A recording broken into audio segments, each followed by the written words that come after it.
It is a beautiful day, and we're glad to be here once again.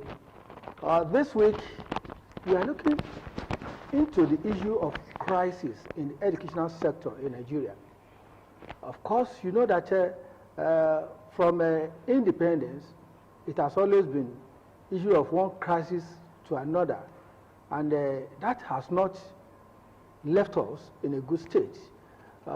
Today, the topic is managing crisis in the educational sector in Nigeria. I have here with me a professor of great knowledge, as an embodiment of knowledge, and also a veterinary doctor, professor, who is plying his trade in the Federal University of Agriculture, FUNAAB. Professor OLADELE TALABI, you're welcome, sir. Thank you very much, sir. Professor OLADELE TALABI is the director, Institute of Human Resources and Development. Yeah. You're welcome, sir. Yeah. And I have also here today Mr. Dari Folani, who is playing the role of the PR person to handle the issue of crisis management. How do we communicate to resolving crisis within any sector in Nigeria? So, you're welcome, sir. Thank you very much. Thanks for having me. Prof, you have been in the system for long, and you know all the issues that we have been grappling with in Nigeria. And we are not left out with this current scenario that we are experiencing, which is the strike action by almost all the unions in the tertiary institutions, particularly universities in Nigeria. How will you, when you look back from historical perspective, how will you come up with the facts that have been giving us headache and generating crisis in the education sector? Thank you very much, sir. Basically, the way, Nigeria, more or less, we are in a crisis situation. And the crisis is more or less due to overpopulation. Overpopulation. Does it mean that we are not planning? You see, if I'm talking from the point of view of a veterinary doctor, if you put two animals in a certain location, you provide some things in there, the two animals may be doing well. By the time you increase those two animals to 20 animals, you are expected to increase the facilities that you have given to those two animals. That is by my own assessment, that is the easiest way to manage crisis. You have a situation where individual, for example, an individual that can barely feed himself, decides to get married, and the next thing, the fellow decides to have first child, you congratulate him. Second child, you congratulate him. Sometimes it gets to 4, 5. Remember what I said earlier.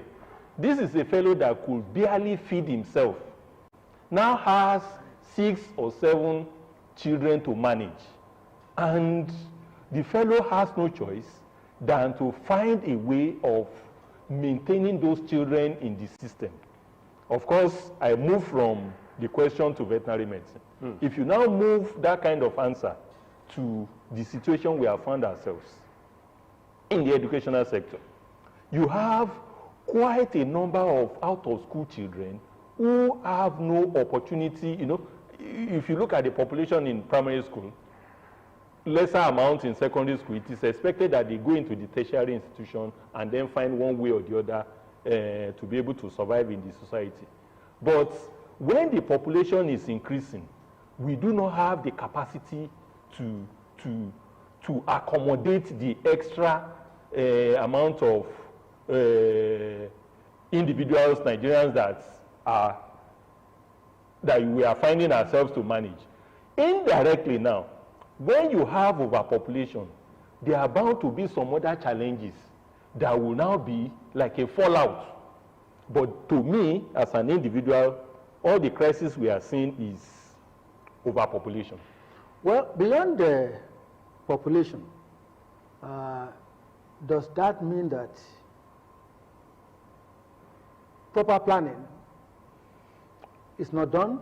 Of course. If the issue of proper planning is not carried out, what could then be Well, the situation? personally, I have a different view.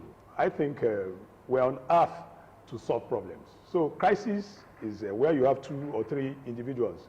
You cannot but have crisis. But it's the conflict resolution skills of the leaders that is not up to speed. You know, because crises have to be managed. And the way they manage the crisis is not, you know, for instance, the current ASUU crisis, you know, an agreement was reached, and a side did not honor that agreement. That's what led to the crisis, you know, and over, the thing has been festering. So, but now, what we have now is that they should, what we have now is that they should manage the crisis, you know. 6 months down the line, ASUU has been on strike. And now the minister is even talking about invoking the no work, no pay law. So this is this impasse has to be resolved in favor of our students. So there will be crisis, but you know, you need the crisis management skills to manage it so that it does not hurt the stakeholders. Thank you very much. Let's go on break. We'll come back and to even have a larger group here. Thank you very much.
We are back with you, and the topic is managing crisis in the educational sector in Nigeria. We're happy we have another prof in the house, and let me quickly introduce Professor David OLUFEMI BAMGBOSE. Thank you very much. You're welcome, sir. Yes, thank you. Professor BAMGBOSE is the founder and currently the provost. YEWA Central College of Education in Ogun State. And he is also a politician. He's a manager, a great administrator, and a man of many parts. I can't continue to mention all those areas. Prof, you're welcome, sir. Thank you very much. Good evening, viewers. Thank you for having us. It's a pleasure having you, and thank God you are a founder, and let me take you to task. In those days, we had a very rosy environment in terms of planning, in terms of content, educational, syllabus, in terms of preparations, in terms of infrastructures, in terms of everything.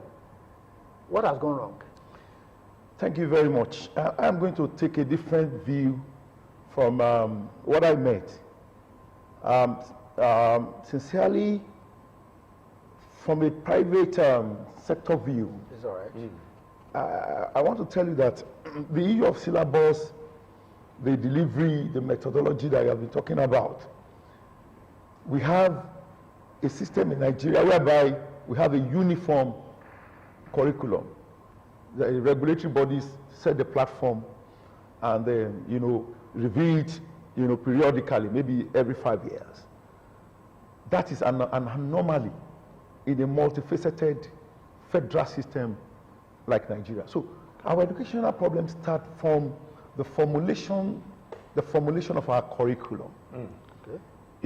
For an example, in Ogun State, we have some natural endowment that should be in our curriculum, our schools in Ogun State, peculiar to us in Ogun State.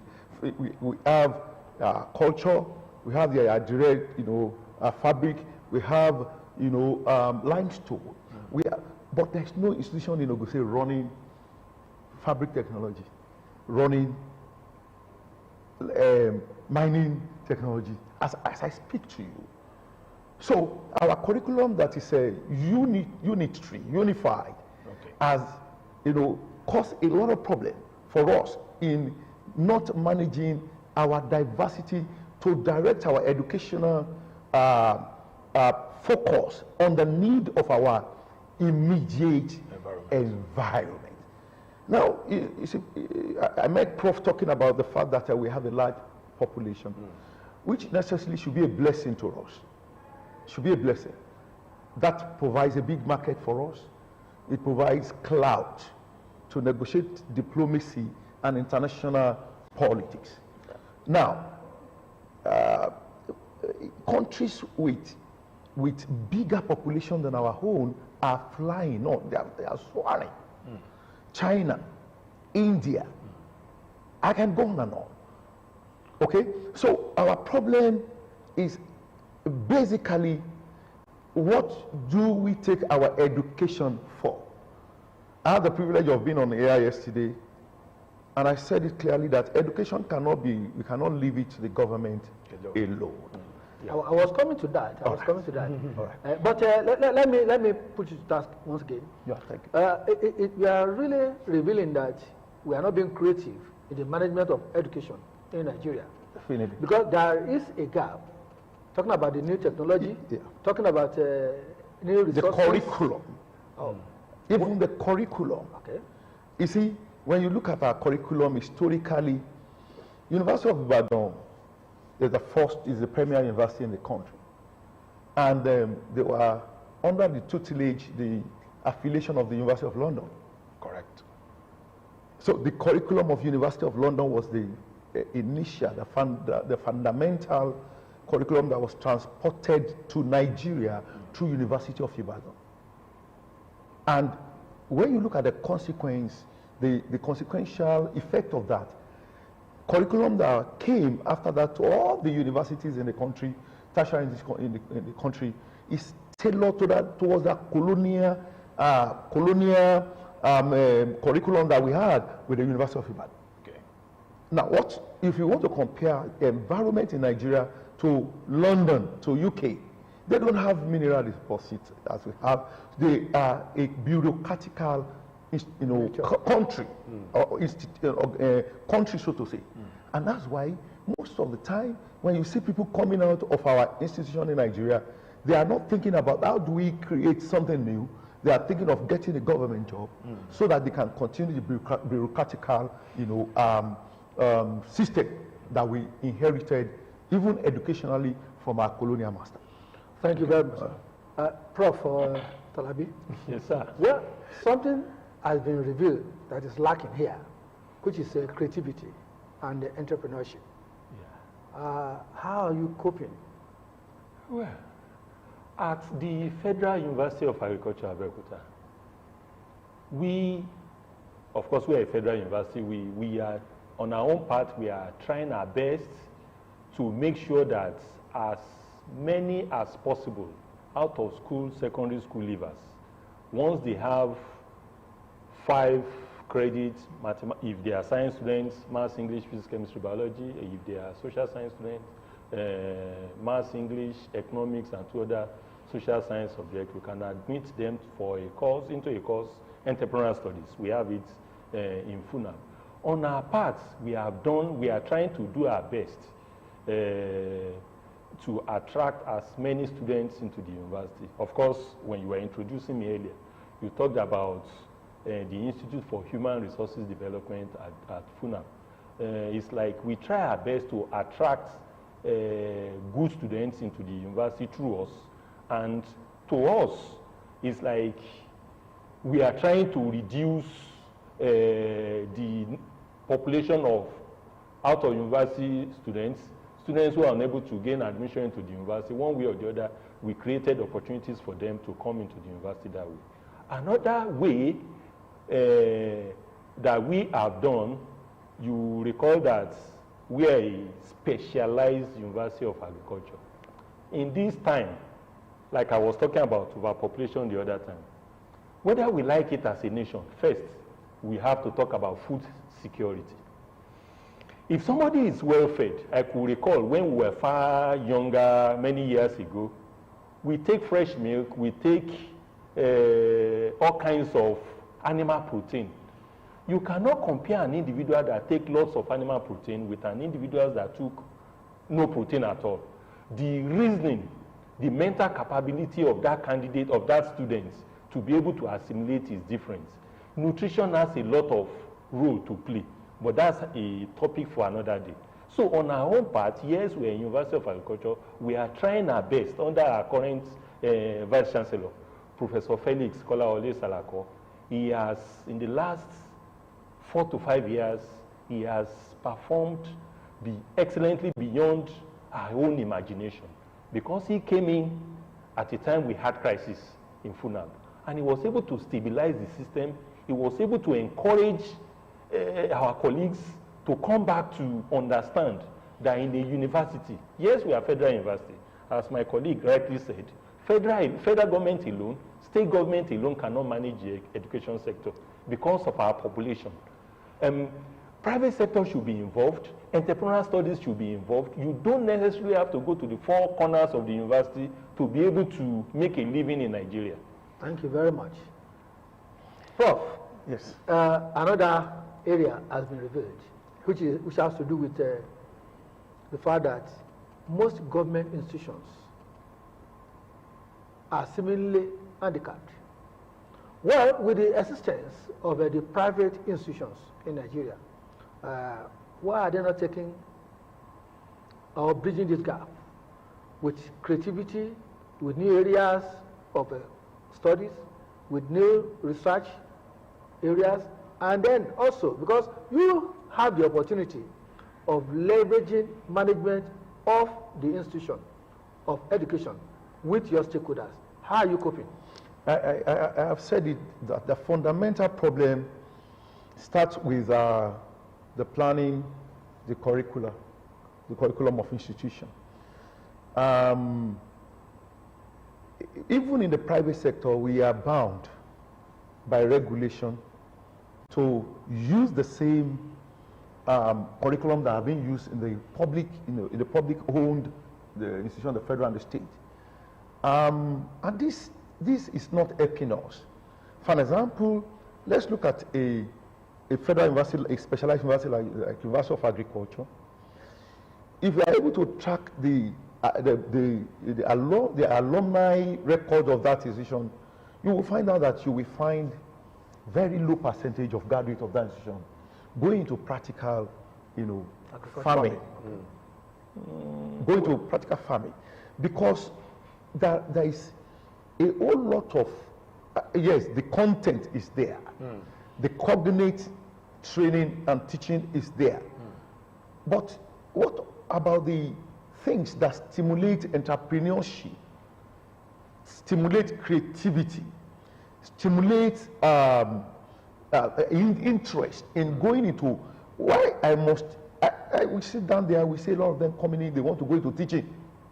And I will ask them a question. You attended the University of Agriculture, why are you coming into teaching? So I want to say that apart from, the private sector, yes, there is that opportunity for us to leverage, But the fundamental issues are still the problem. They are the problem that we are combating, even in the private sector. Let me now say this. We cannot but go to the model of developed, economy, developed countries, developed education. We cannot. Where private sectors are given the same opportunities that the public sector finds. They will only give you subvention, they will only give you support, not because you are federal institution or state institution, but because you are impacting your environment. So government abroad, charities abroad, they give all institutions the same support. Because you are going to the same market, you are producing the same thing. So these are some of the impediments. Let me give you a very cogent example, like TED Fund. TED Fund is 2% of money taken from profit of private organization. And by law, in Nigeria today, private institutions cannot access TED Fund. By law. So how do you now expect stakeholders in the private sector to do more in helping? Professor TALABI is itching to say yes, because you are challenging. So quickly. Thank you very much, moderator. You see, I'm a veterinarian. I'm a veterinary doctor. When you talk about agriculture, we said it's specialized.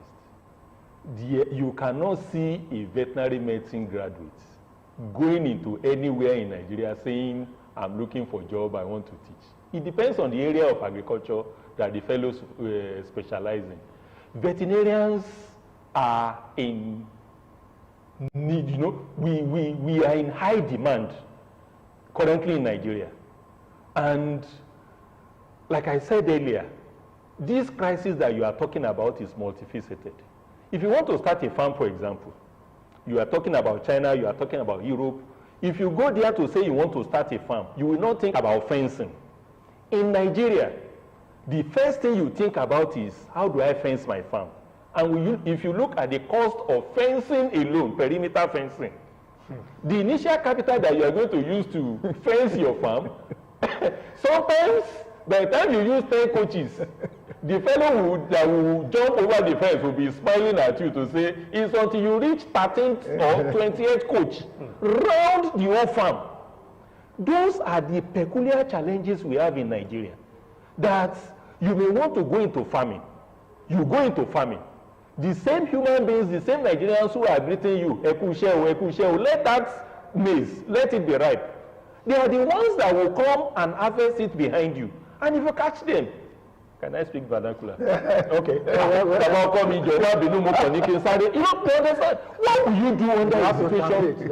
Okay, it's like you have labored, you have toiled for 3 months to plant maize, and you are thinking of coming to harvest on a Friday.